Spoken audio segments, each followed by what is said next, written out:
यदा यदा हि धर्मस्य ग्लानिर्भवति भारत अभ्युत्थानम् अधर्मस्य तदात्मानं सृजाम्यहम् परित्राणाय साधूनां विनाशाय च दुष्कृताम्। लड़की लड़के के घर जाती है तो ये प्रथा इसका उल्टी काहे नहीं हो जाती? लड़का लड़की घर जाए, हाँ यही था। तो आप इधर कर दीजिए ना, हम लोग मतलब अच्छा काम हर व्यक्ति चाहता हो, लेकिन शुरुआत करने की हिम्मत नहीं की किसी की। आप जो है आप अनाउंस कर दिए, पेपर में दे दिए कि जो मेरा घर जमाई बनेगा, मेरे घर आगे रहेगा, मैं उसी के साथ अपनी लड़की की शादी करूंगा। देखिए कोई ना कोई जरूर आएगा, और अच्छा से अच्छा आएगा। और आपका नाम पूरे जब से करो तब से अनंत काल तक आपका नाम लिया जाएगा। लक्ष्मी जी ने ऐसी प्रथा शुरू करी है।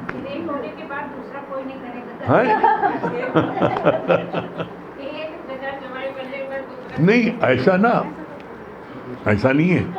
ये सुनिए, जो एक बहादुर बनता है, एक रास्ता खोल देता है, तो फिर सैकड़ों आते हैं। आज गुरु जी से कहा शादी कर लीजिए, गुरु जी ने नहीं किया, इस रास्ते में लगे, तो आज सैकड़ों लड़कियां ऐसी हैं जिन्होंने शादी नहीं किया और सत्संग के कार्य में लगी। एक ने किया पहले ना, बाकी सबने किया। गुरु जी के पहले तो किसी ने नहीं किया था। दादा भगवान ने शादी की, उनके 3 बेटे 1 बेटी, दादा भगवान के 4 पुत्र, 3 बेटे थे 1 बेटी थी दादा भगवान के। फिर उसके बाद में आपके जो है गीता साहब ने शादी की, उनकी भी शादी हुई। तो उनको देखते हुए हुआ कि प्रमला भगवान शादी कर लें, बहुत जोर पड़ा, उन्होंने नहीं किया। वो डॉक्टरी कोर्स कंप्लीट कर चुकी थी, डॉक्टर हो गई थी, और उसके लिए उनका ऑफर हो रहा था, उनको नौकरी मिल रही थी। उसके बाद भी उन्होंने नौकरी नहीं की। क्यों? दादा भगवान ने कहा कि उससे बोलो कि तुम्हारे लिए नौकरी रख दे। ब्रह्म हम इसका मतलब भी समझे, तो गीता भगवान ने समझाया, दाता भगवान नहीं चाहते कि तुम जो हो बासी फूल गुरु चढ़ाओ, अभी ताज़ा फूल हो, गुरु कार्य करो।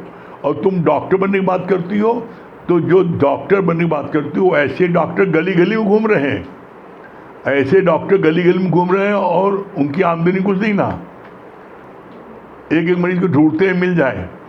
और मैं तुमको ऐसा डॉक्टर बनाऊंगा जो कि दुनिया तुम्हारे पीछे भागेगी।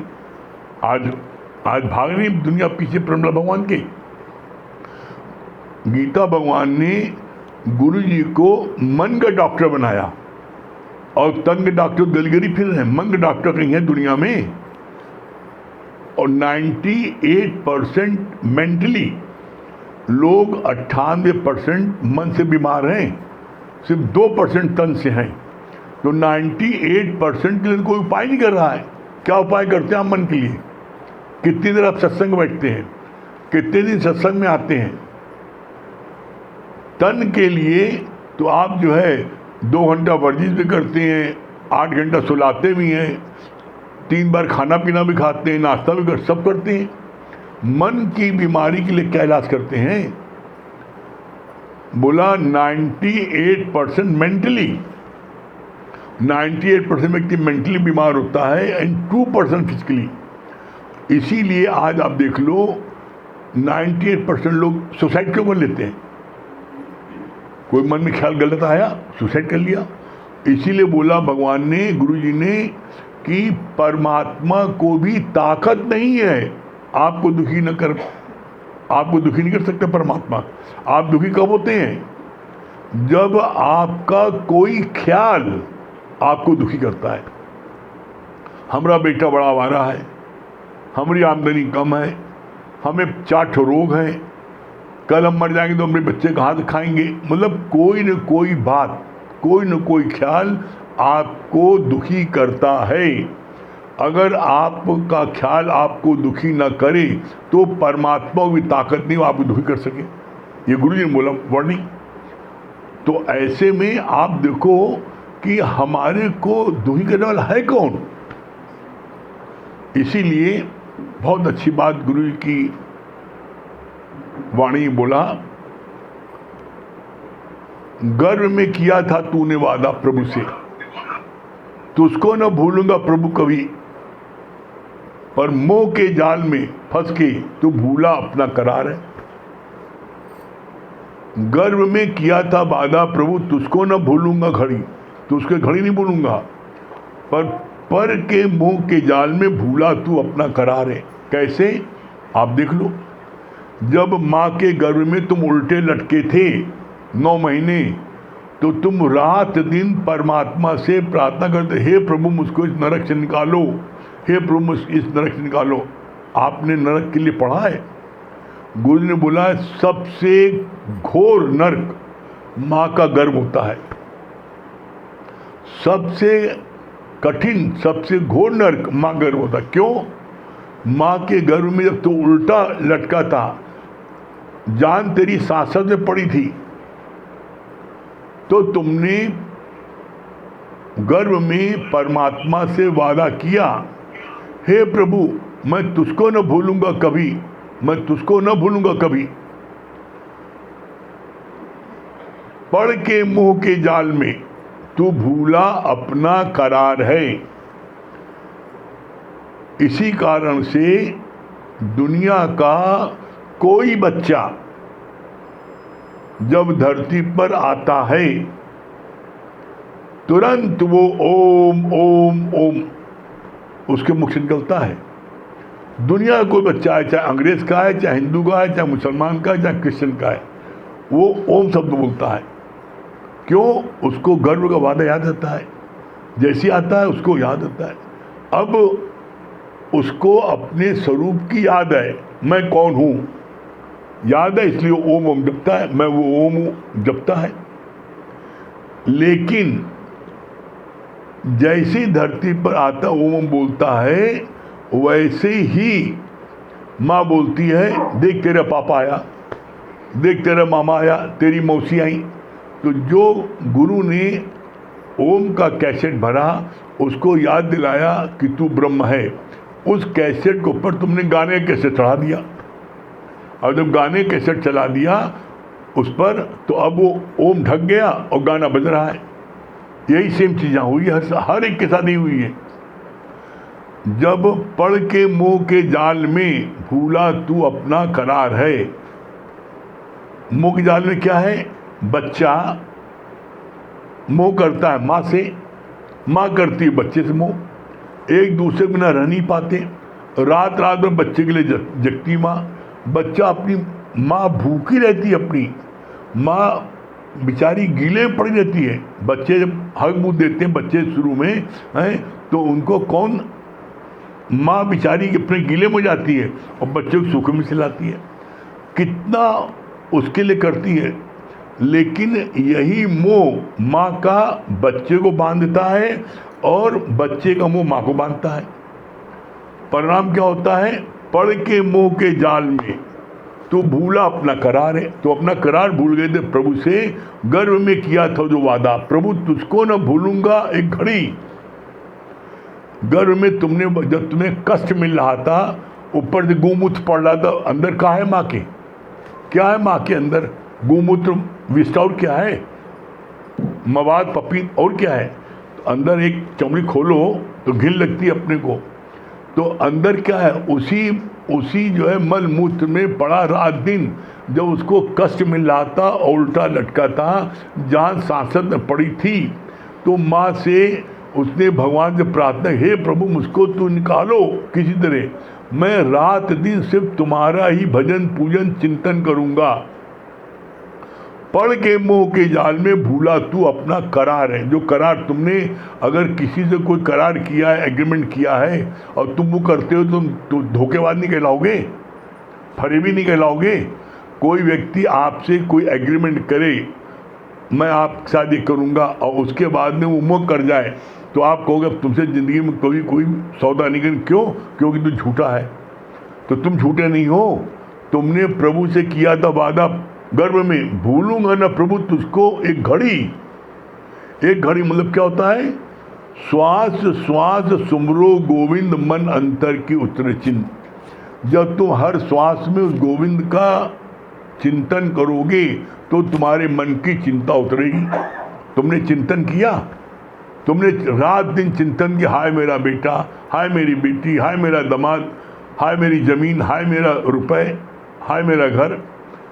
तुमने किसका चिंतन किया? देख लो, आज दिन तक आप जो आपके मन में चिंतन होता है, चिंतन होना चाहिए प्रभु का। तो तुम चिंता करते हो अपने घर वालों की, हाय मेरा शरीर ऐसा है, हाय मेरा पति शराबी है, हाय मेरा बेटा जुआरी है। तो तुम रात दिन चिंता करते हो या तो अब मैं की या मेरे की। और वादा क्या करके आए थे? भूलूंगा ना प्रभु तुझको एक घड़ी। एक घड़ी नहीं भूलेंगे, लेकिन तुम रात दिन तुम अपने को अपने परिवार को याद करते हो, प्रभु भूल गए तो तुमने वादा खिलाफी नहीं की तो क्या होगा? कोई तुमसे करार करेगा, भगवान तुमको कोई मौका देंगे दोबारा। तुम लाख सिर पटको, भगवान गलती हो गई करने, एक बार मौका मिलता है। ये बात हमने अभी कुछ दिन पहले भी कही थी।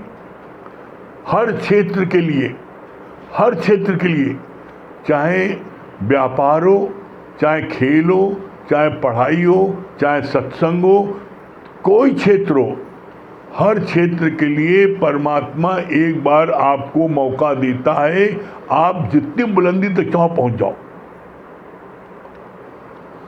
जो उस मौके को चूक जाता है फिर वो मंजिल प्राप्त नहीं करता। फिर उसके हाथ में एक ही बात रहती है, चिड़िया चुग गई खेत तो पछताने का। तो पछताने का दूसरा आदमी था, पछताता। इसलिए जीवन में जब आपको परमात्मा मौका देता है तो उस मौके को कभी चूको नहीं। जैसे आपको मौका अभी दिया परमात्मा ने, आपको मौका अभी परमात्मा ने दिया कि आपका शरीर सालिम है, तंदुरुस्त है, आप सत्संग दोनों समय ले सकते हो। यही शरीर आपका जो है परमात्मा ने बिगाड़ दिया, टांग टूट गई, पेट में दर्द होने लगा, चल नहीं पा रहे हो, हाँप रहे हो 10 कदम चलने पर, तो सत्संग छूट जाएगा। तो बोला, भगवान ने कहा इतना अभी से गुरु का ज्ञान अपने अंदर ठूस ठूस के भर लो कि अगर कल को शरीर न चले और तो अपने बिस्तर में पड़े रहो 30 साल, तब भी तुम्हें किसी से ज्ञान लेने की आवश्यकता न पड़े। लक्ष्मी भगवान क्या था, कितने साल बिस्तर पड़ी थी, लोग पूछते थे तो एक ही बात बोलती थी। जब कोई बोलता था 15 साल से पढ़ी हैं तो बोला उन्होंने, तखत तो 30 साल से पढ़ा है, ये कह रहे हम बाहर घूमने को नहीं मिला। तो कैसे जवाब दिया उन्होंने? तो बोला इसी तरीके से तुम ज्ञान इतना ठूस ठूस के गुरु का भर लो, अपनी अच्छी सेहत जब तक है भर लो कि तुम्हें कभी भी भगवान कहीं बैठा दे तो तुम्हें किसी की आवश्यकता न पड़े। अपना ज्ञान निकाल निकाल करके उसी की जुगाली करो। तो ये चीज़ हम कब संभव है? जब हम इस चीज़ को महसूस करेंगे कि एनी मोमेंट कभी भी भगवान हमको बैठा सकता है। कोई गारंटी है कि कल हमारी टांग न टूटे? कोई गारंटी है कल हार्ट फेल ना हो? कोई गारंटी है कि आपको कोई एक पल में शरीर में लकवा मार जाए? पल में पल से क्या हो जाए मानो तेरे शरीर का पता नहीं, इस तकदीर का। एक पल में हम लोग कितने कितने केस ऐसे देखे हैं। अच्छे वेले रात में सो रहे हैं, सुबह उठे पता लगा फालिश मार गया, पता लगा ये पूरे एक साइड में फालिश मार गया और न वो चल पा रहे न बोल पा रहे। बताओ, तो जो स्थिति किसी की स्थिति हम सबकी नहीं हो सकती। तो इसीलिए बोला अपने ज्ञान के अपने निश्चय में आ जाओ, और निश्चय में आने के बाद में तुम कुछ भी हो जाएगा तो तुम्हें कोई भी पोजीशन तुमको दुखी नहीं करेगी, कोई हर्जा नहीं ना। आप अपने आप ने फिर क्या हुआ, आप मज़े से आप लेटे लेटे अपने प्रभु का सुमरन कर रहे हैं, ज्ञान की जुगाली कर रहे हैं, कोई आप दुख नहीं कर सकता। जो ये लाइन आती है, दुख दोनों पर आते हैं,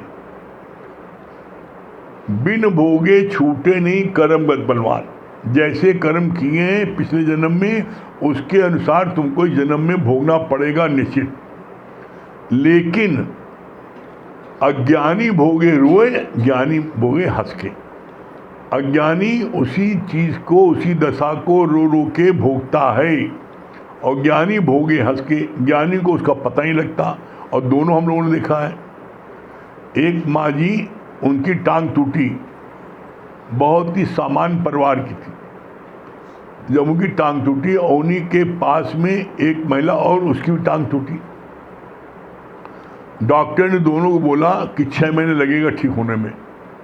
तो जो ज्ञान में नहीं आती थी, वो महिला जो है भगवान को कोस दिन भर में 20 बार कोसती थी। हैं, अरे धरती में तो आज तक हम देखा अंधेर है, लेकिन वहाँ भगवान तुमरो अंधेर है। हम तुम्हारी रोज 1 घंटे पूजा करते थे और हमारी टांग तोड़ दी हो। और हमारे पड़ोसी जो है, को पूजा नहीं करता, बेईमानी करता है, फरेबी करता है, टांग तोड़ना तो उसको तोड़ दिया मेरी, अब हम तुम्हारी पूजा तो नहीं करेंगे। और उसी की जगह जो सत्संगी थी, वो जो है, जब हम लोग उसके बाद पहुँचे देखने के लिए, तो उसके मुख की वर्डिंग क्या थी? हे भगवान, आपने बड़ा अच्छा किया, मेरी टांग तोड़ दी। वो कहा भी ऐसी कहा, अरे भगवान आप लोग देख लें तो आए कम से कम, आपको दर्शन तो हुए। ऐसा आप दर्शन नहीं हो तो आप दर्शन इस बहाने दिए हैं, बड़ा अच्छा है। हमको क्या फील कर रही हो अम्मा, आप क्या फील कर रही हो? अरे कहना पूछो, इतना मज़ा आ रहा है। मैं क्या कहे, पहले घर में ससुर बड़ा काम करना पड़ता है, चौका बना चौका जो है लिपा पोती करो, बासन मांजो, खाना बनाओ। अब मैं यहाँ मस्ती बिस्तर पर लेटा हूँ, हमें बिस्तर खाने मिल जाता है, नाश्ता पानी मिल जाता है, मैं कुछ करने नहीं पड़ता। अब उसकी सोच देखो, वर्स्ट में से बेस्ट। घर में हमें इतना काम करना पड़ता, यहाँ कुछ काम नहीं करना पड़ता। अब हम दिन भर भगवान के भजन कीर्तन गाते हैं मस्ती में, और सब कुछ हमें बिस्तर मिल जाता है। तो ज्ञानी भोगे हंस की। इसका परिणाम क्या हुआ? इसका परिणाम हुआ कि डॉक्टर ने कहा था कि 6 महीने में ठीक होगी, तो 3 महीने में उसकी टांग जब जुड़ गई, फटाफट दौड़ने लगी। और जो दिन रात शिकायत करती थी, उसका 6 महीने का उसका लगा साल भर। रात दिन उसके लिए वो कोसती थी, याद आती थी, हड्डी में टूटी तो उसकी हड्डी जुड़ी नहीं पाती थी। सोच सोच के, क्यों? बोला as you think you become. जैसा आप सोचो वैसा बन जाओगे। तो इसलिए हमेशा अच्छा सोचो। अच्छा क्यों सोचो? अरे आप, कॉमन सेंस है। एक माँ दुनियावी बच्चा जो उसका अपना है, उसके लिए क्या कभी कोई माँ बुरा सोचती है? एक दुनियावी माँ होकर के अपने बच्चे को बुरा नहीं सोचेगी, तो वो परम पिता परमात्मा का मेरे लिए बुरा सोचेगा? यही सोच अपनी बना ले कि मेरे लिए भगवान बहुत अच्छा करेगा। भगवान ने जहाँ रखा है, जिन कर्म प्राणी के साथ रखा है, वो मेरे लिए बहुत अच्छे हैं, मैं उसी के लिए उपयुक्त हूँ। तो कभी कोई शिकायत नहीं होगी, हमेशा मुस्कुराते रहोगे। ठीक है? आगे अमित भैया बताएंगे।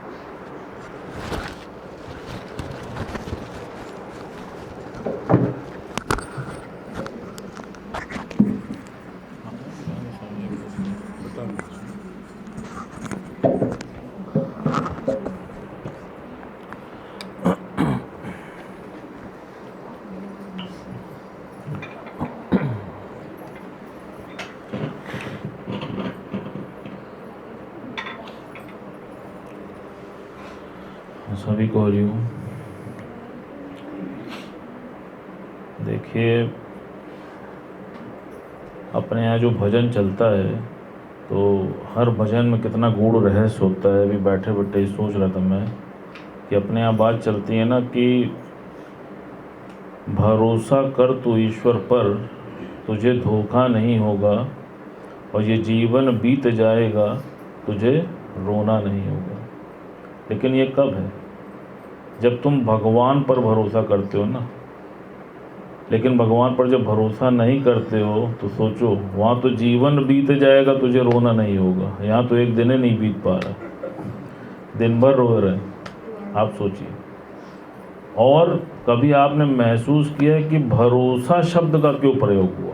भगवान ने बोला, कहा कि देखो भरोसे के सिवा दूसरे शब्द का नहीं प्रयोग हुआ, विश्वास का नहीं प्रयोग हुआ। कहा भरोसे का ही क्यों प्रयोग हुआ? कहा देखो द्वंद्वी जोड़े होते हैं। कहा कैसे? कहा सुख है तो दुख है, मान है तो अपमान है, लाभ है तो हानि है, और विश्वास है तो अविश्वास है। लेकिन भरोसे का कोई द्वंद्वी जोड़ा नहीं है। अब भरोसा नहीं बोलते, भरोसा बोलते हैं। तो इसलिए बोला कि भरोसा कर तू ईश्वर पर, तुझे धोखा नहीं होगा और ये जीवन बीत जाएगा, तुझे रोना नहीं होगा। अब अपने अंदर झांक के देख लो कि भरोसा करते किस पे? भरोसा किस पे करते हो? पुत्र पे करते हो तो अंत में रोते हो। जैसे भी बताया, बिस्तर पे पड़े हैं और रो रहे हैं। क्यों? क्योंकि भरोसा परमात्मा को छोड़ के पुत्र पे कर बैठे, भरोसा पत्नी पे कर बैठे। आप देख लो। और मनुष्य कितना अभागा है कि यहाँ तक गुरुजी ने बोला, कहा कि सोचो तुम एक नाई के पास दाढ़ी बनवाने के लिए भी जाते हो तो उसको अपनी गर्दन दे देते हो, उस पर भरोसा कर लेते हो, भले तुम्हारी गटाई काट दे। कितना अभागा है मनुष्य, सोचो जरा। कहे घर में तुम्हारे महाराजिन लगी है, उस पर भरोसा कर लेते हो, भोजन में जहर मिला के दे दे खा लो, भरोसा है। आप सोचो। एक ड्राइवर पे भरोसा कर लेते हो, अपने को सौंप देते हो, भैया जहाँ चाहे ले जाओ, भले गाड़ी ले जाए खाई में गिरा दे। सोचो। एक डॉक्टर पे भरोसा कर लेते हो, बीमार पड़ते हो तो किसी डॉक्टर के पास जाते हो और वो जो दवा देता है उसका कंटेंट तुमको नहीं पता होता है, लेकिन उस पर विश्वास रख के दवा खा लेते हो और ठीक हो जाते हो। अगर वो तुमको गलत दवा दे दे, अक्सर पेपर में आता है कि नहीं कि झोला छाप डॉक्टर ने मार डाला। आप सोचो, उस डॉक्टर पर भी भरोसा कर लेते हो, लेकिन तुम्हारी स्थिति ऐसी है कि तुम भगवान पे भरोसा नहीं कर पाते। जिसके भरोसे ये जमी आसमां चल रहा है, तुम उस पर भरोसा नहीं कर पाते, और जिसके कारण से तुम बार बार दर दर की ठोकर खाते हो। क्यों खाते हो? क्यों? क्योंकि तुमको परमात्मा पर भरोसा नहीं। आप देख लो। इसीलिए बार बार कहा जाता है, कहा वो ही तेरी मंजिल आसान करेगा और जो तू नहीं कर पाया वो भगवान करेगा। तुम भरोसा तो करो, लेकिन तुम्हारा जो भरोसा है वो गॉड पर पूर्ण नहीं है। जैसे भी बात चली ना कि जब माँ के गर्भ में होते हो तो परमात्मा से क्या गुहार लगाते हो कि प्रभु मैं तुम्हारा ही नाम जपूंगा, तुम्हारा ही सुमिरन करूंगा, तुम्हारा ही कार्य करूंगा। और धरती पे आने के बाद उसको छोड़ के सारे कार्य करते हो। आप देखो। और आज भी आप सोचो, यहाँ जितने भी बैठे हैं या इस दुनिया में जितने भी प्राणी हैं, उनको भरोसा है किस पे? परमात्मा पे। तभी तो व्रत करते हो, पूजा करते हो, वैष्णो देवी जाते हो, बाबा भोलेनाथ जाते हो, केदारनाथ जाते हो, कितनी तपस्या करते हो। क्यों? क्योंकि आज भी जो तुम्हारा भरोसा है वो है तो परमात्मा पे। लेकिन भगवान ने बोला जब वो भरोसा कंठस्थ हो जाएगा तो वो तुमको प्राप्त हो जाएगा, लेकिन उसके लिए तुमको अपने मन को पक्का करना पड़ेगा। जैसे उस बालक के साथ हुआ। जैसे अपने सत्संग में कई बार दृष्टांत चलता है कि एक राज्य में एक राजा को संतान नहीं हो रही थी और उसके लिए वो बड़ा ही व्याकुल रहा करता था। तो क्या किया उसने? अपने राज्य के सारे ज्योतिषों को बुलवाया और बुलवा करके उनसे पूछा कि कोई तो मार्ग बताओ कि मुझको संतान हो जाए। क्यों? क्योंकि उसको अपने आगे के वंश के बारे में सोचना था कि हमारा राज्य कैसे चलेगा। तो सारे ज्योतिष आए और उन्होंने आकर राजा को बोला कि महाराज एक माध्यम है जिससे आपको संतान हो सकती है। कहा ठीक है बताओ। कहा महाराज आपको किसी बालक की बलि देनी पड़ेगी। अगर आप किसी बालक की बलि दे दें तो आपको संतान प्राप्ति हो जाएगी। कहा ठीक है। अब दूसरा प्रश्न ये हुआ कि वो बालक लाऊं कहाँ से? अब राजा हो गए तो किसी से कह नहीं सकता। तो उसने क्या किया? उसने अपने राज्य में ऐलान करा दिया कि जो कोई भी अपने बालक की बलि देने को तैयार हो जाएगा उसको मुंह मांगा इनाम दिया जाएगा। कहा ठीक है। एक बहुत ही दरिद्र परिवार था जिसके 4 बेटे थे। उसके पिता के मन में भाव आया कि अगर मेरा एक बेटा बलि दे दे तो हमारा पूरा परिवार बहुत ही सुखमय जीवन व्यतीत कर सकता है। तो क्या हुआ, उसने अपने छोटे बेटे को बोला कि बेटा अगर तुम अपनी बलि दे दो तो तुम्हारे सारे भाई और हम सब लोग बहुत ही सुखमय जीवन व्यतीत कर सकते हैं। वो पिता का आज्ञाकारी था। उसने कहा ठीक है पिताजी। जब महाराज के सामने ले जाया गया तो पहले के समय में अंतिम इच्छा को पूछा जाता था।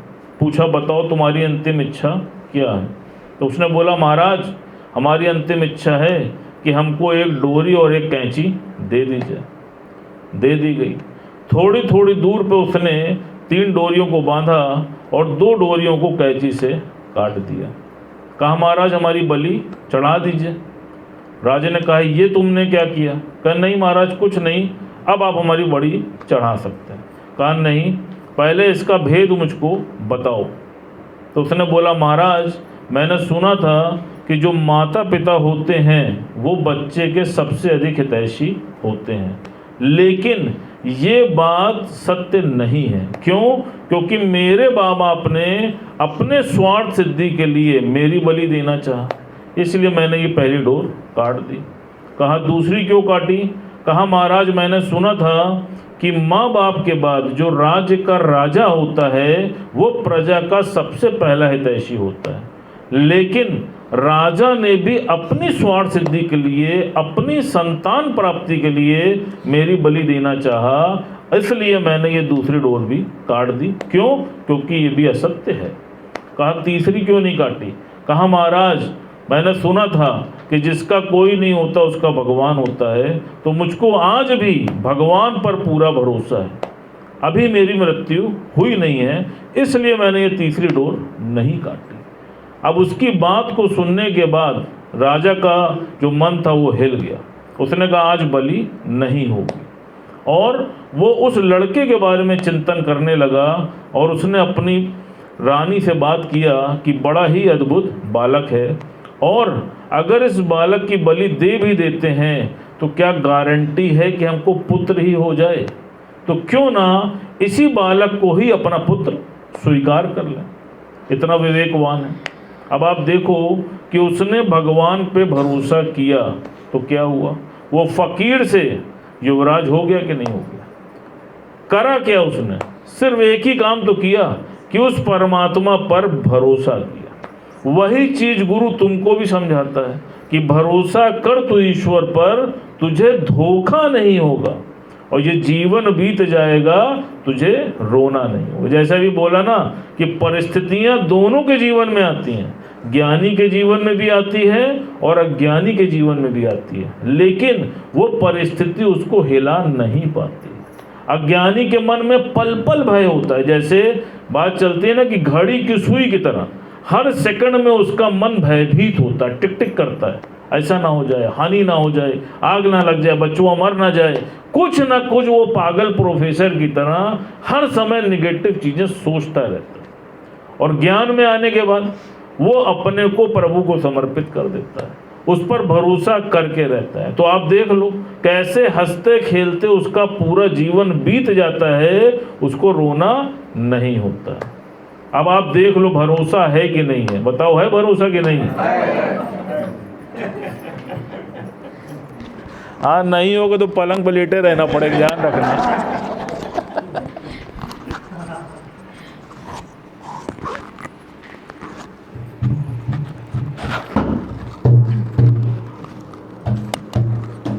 सही प्रेमियों को हरिओम राम राम। मिलजुल के प्यार से रहना रहना गुरु जी का यही कहना। मिलजुल के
कितने ऊंचे भाग हमारे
भरोसा कर तो ईश्वर पर तुझे रोना नहीं होगा।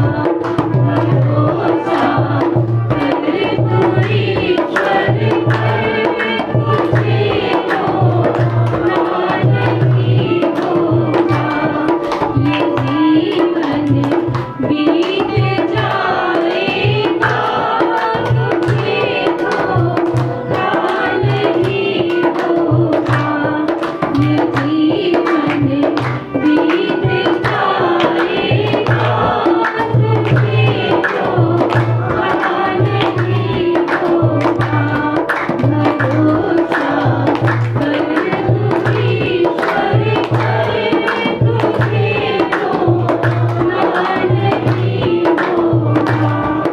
कभी सुख है कभी दुख है, ये जीवन धूप छाया है। कभी सुख है कभी दुख है, ये जीवन धूप छाया है।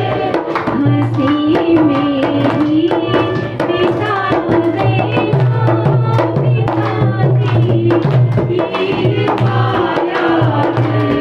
हंसी तेरी बिता देना पिता की पाया है। भरोसा कर तू ईश्वर पर तुझे धोखा नहीं होगा। ये जीवन बीत जाएगा, तुझे रोना नहीं होगा। हाँ, मनीष भैया गुरु भक्ति का सुनाइए। ये देखो।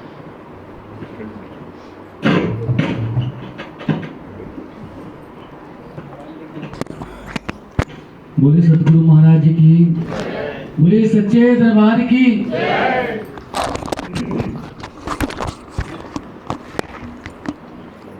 आज कितनी अच्छी वाणी चली और सबसे अच्छी वाणी हमारी लक्ष्मी भाभी जिन्होंने कहा कि कन्यादान क्यों किया जाता है। तो देखिए बेटी क्या कहती है, अपनी माँ से गिला करती है।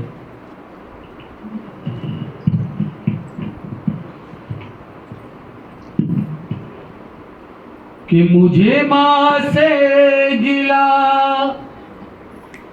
मिला ये ही सिला, बेटियां क्यों पराई है, बेटियां क्यों पराई है मेरी माँ, बेटियां क्यों पराई है।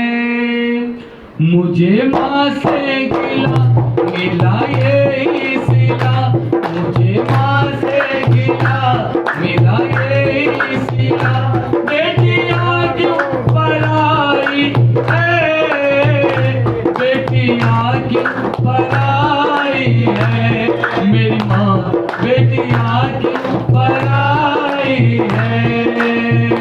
मुझे माँ से गिला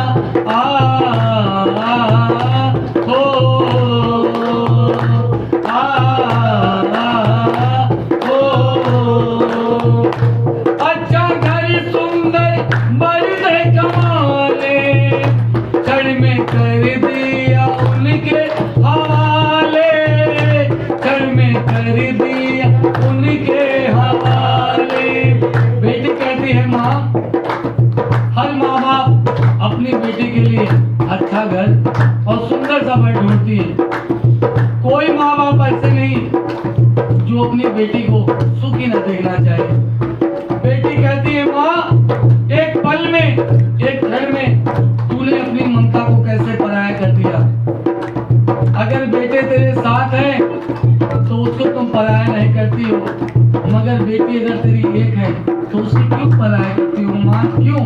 तो बेटी क्या कहती है, अच्छा घर सुंदर बड़े कमाने, चढ़ में कर दिया दिया उनके हवाले